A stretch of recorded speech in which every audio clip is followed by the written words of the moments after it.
What can you expect during an artificial disc replacement procedure? After you're put to sleep, you're laying face up on the bed, we drape out your neck, and we make an incision along side to side.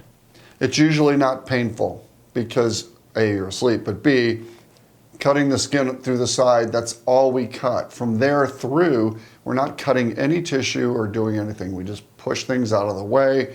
We're looking at the front of the spine.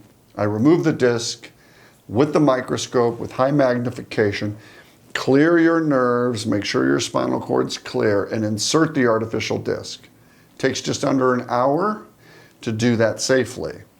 Once the disc is lined up, we're using x-ray during the surgery.